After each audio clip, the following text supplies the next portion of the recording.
Saludos mis amados, esperamos que estén bien. Continuamos con este tiempo de devocional y el estudio de la carta de los Efesios capítulo 2. Vamos hoy a leer versículos 6 y versículo 7. Leámoslo. Y juntamente con él nos resucitó, y asimismo nos hizo sentar en Cristo Jesús, para mostrar en los siglos venideros las abundantes riquezas de su gracia en su bondad para con nosotros en Cristo Jesús. Juntamente con él nos resucitó. Aún estando nosotros muertos en nuestros delitos y pecados, él nos dio vida juntamente con Cristo. 1 Corintios 15:23 dice: Pero cada uno en su debido orden, Cristo las primicias, luego los que son de Cristo en su venida. Él es las primicias de la resurrección. Bueno, ¿por qué Pablo nos habla de esto que juntamente con él nos resucita? Primero porque entendemos que la palabra habla de que como él resucitó, nosotros también tenemos que tener la esperanza de resucitar o tener la resurrección como él la tuvo. Esa es una primicia, una esperanza. Pero adicionalmente a esto nos sucede lo siguiente.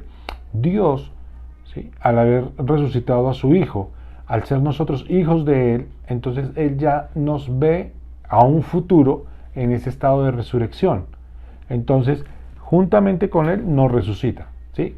Resucitamos con Él. Ahora, hay una resurrección real que sucede a nivel espiritual. El ser humano tiene una resurrección a nivel espiritual. Vive.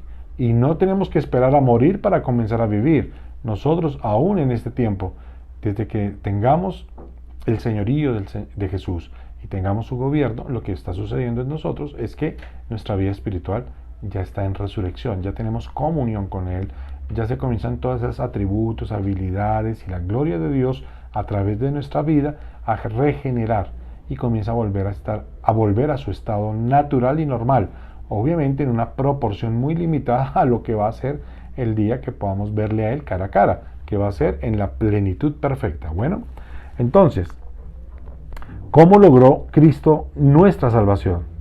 Pues que definitivamente tuvo unas grandes características, porque siempre se ha preguntado, bueno, ¿cómo Cristo pudo mostrarse ante el Padre para poder alcanzar para nosotros la salvación? Entonces, vamos a leer Juan capítulo 1:14. Y aquel verbo fue hecho carne, y habitó entre nosotros, y vimos su gloria, gloria como la del unigénito del Padre, lleno de gracia y de verdad. Él se identificó en nuestra humanidad. Jesucristo era 100% Dios, pero también era 100% hombre. Él se identificó plenamente. También podemos leer Romanos capítulo 8, versículo 3. Porque la ley del Espíritu de vida en Cristo Jesús me ha librado de la ley del pecado y de la muerte. Porque lo que era imposible para la ley, por cuanto era débil por la carne, Dios, enviando a su Hijo en semejanza de carne, de pecado, y a causa en la carne. Él se identificó con nuestra debilidad. Hablamos que una de las fuerzas que jalan al hombre es la carne. Jesús se hizo carne. ¿Para qué? Para que se identificara con nosotros en la debilidad de la carne, en esa fuerza que nos hace a nosotros retroceder muchas veces. Podemos leer 2 Corintios 5:17. De modo que si alguno está en Cristo, nueva criatura es. Las cosas viejas pasaron, he aquí, todas son hechas nuevas. Él se identificó completamente con nosotros en el pecado. ¿Por qué? Porque Él se hizo pecado. Aunque Él no practicó pecado, ni se halló engaño en su boca. Pero podemos ver que cuando vino Juan el Bautista y coloca las manos sobre Él para bautizarle, allí este hombre que iba a ser sumo sacerdote comienza a depositar el pecado de la humanidad. Igual que sucedía con el sumo sacerdote en la antigüedad. Colocaba las manos sobre el cordero para que este cordero llevase el pecado del pueblo y luego era liberado. Entonces yo puedo entender allí que el pecado de Cristo no vino solamente como se cree cuando estaba en la cruz, sino era necesario que un sacerdote supremo colocara las manos sobre él, y esto sucedió cuando pasó el bautismo. Por eso Juan el Bautista dijo: he aquí el Cordero de Dios que quita el pecado del mundo. El Cordero de Dios no solamente por el sacrificio, el Cordero de Dios porque Él se hizo pecado por todos nosotros. Leamos Gálatas 3:13. Cristo nos redimió de la maldición de la ley, hecha por nosotros maldición, porque está escrito, maldito todo el que es colgado en un madero. Se identificó con nuestra maldición, haciéndose ¿qué? Maldito. ¿Cuándo? En la cruz. Maldito el que es crucificado en un madero. Se hizo maldito por nosotros. Isaías 53, 4 y 5. Leamos. Ciertamente llevó Él nuestras enfermedades y sufrió nuestros dolores, y nosotros le tuvimos por azotado, por herido de Dios y abatido. Mas Él herido fue por nuestras rebeliones, molido por nuestros pecados. El castigo de nuestra paz fue sobre Él, y por su llaga fuimos nosotros curados. Se identificó allí con nuestro castigo. Todo lo que teníamos que vivir nosotros, Él lo llevó. Hebreos 2:9. Pero vemos a aquel que fue hecho un poco menor que los ángeles, a Jesús, coronado de gloria y de honra, a causa del padecimiento de la muerte, para que por la gracia de Dios gustase la muerte por todos. Se identificó con nuestra muerte, llevando en sí la muerte. Él muere. Muere para identificarse con nosotros en ese paso que nosotros tenemos todos, esa cita ineludible. Romanos 6:6. Sabiendo esto, que nuestro viejo hombre fue crucificado juntamente con Él, para que el cuerpo del pecado sea destruido, a fin de que no sirvamos más al pecado. Cuando Él fue crucificado, nuestro viejo hombre fue crucificado juntamente con Él. Se identifica con nosotros en la crucifixión. 2 Corintios 5:14. Porque el amor de Cristo nos constriñe, pensando esto, que si uno murió por todos, luego todos murieron. Cuando Él murió, nosotros morimos con Él. Romanos 6:4. Porque somos sepultados juntamente con Él para muerte por el bautismo, a fin de que como Cristo resucitó de los muertos por la gloria del Padre, así también nosotros andemos en vida nueva.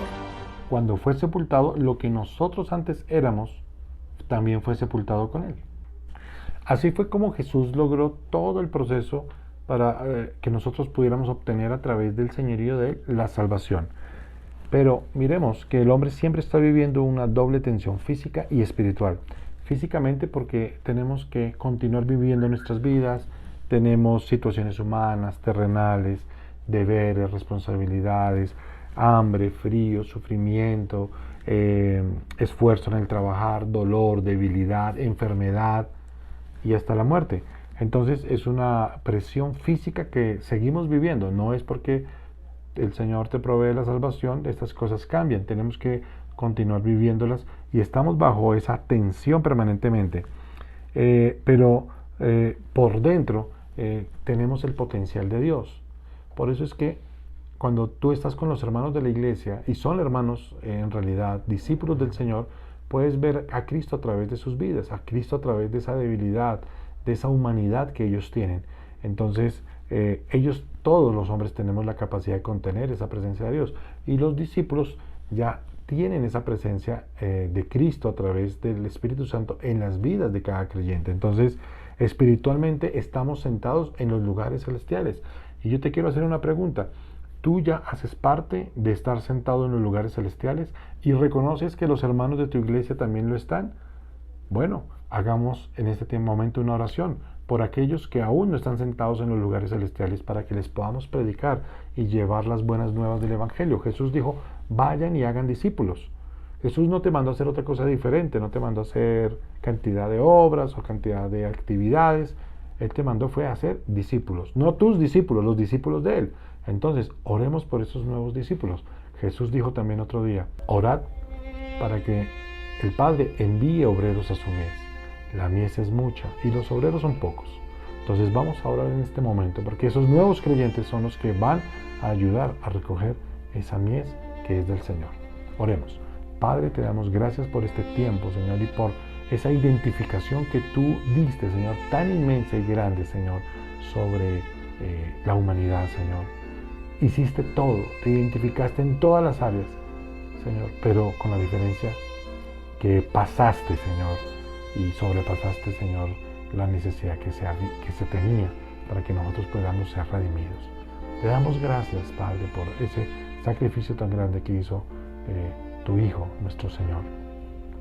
Queremos orar por esos familiares, amigos, conocidos, que aún no conocen esa esperanza y que no están sentados en lugares celestiales. Podemos nosotros sufrir muchas cosas y tener una vida cotidiana normal, pero la diferencia es que sabemos que contenemos la plenitud de la gloria de Dios en nuestras vidas. De esta manera, queremos pedirte por ellos, para que el tiempo de ellos se acerque, sean acortados los tiempos para ellos y vengan al conocimiento pleno de tu voluntad. Señor, el beneficio es para ellos, pero para nosotros como iglesia es gratificante porque obedecemos a tu mandato de compartir estas buenas nuevas a otros. Te damos gracias en el nombre de Jesús. Amén. Bueno, recomendación, haz un listado de esas personas por las cuales tú quieres que el Evangelio les sea predicado. No importa qué lejanía o cercanía tenga, haz ese listado, ora por ellos en estos tiempos de devocional, pídele al Señor que permita tener un tiempo para poder compartirles. Y algo que tienes que hacer es que en algún momento Dios te va a decir, llámalo, visítalo, envíale un mensaje. Estos materiales te pueden servir también. Entonces, obedece y permite que sea el Señor el que traiga la revelación y se glorifique. Dios me los continúe bendiciendo. La paz, la gracia y la misericordia. Chao, chao.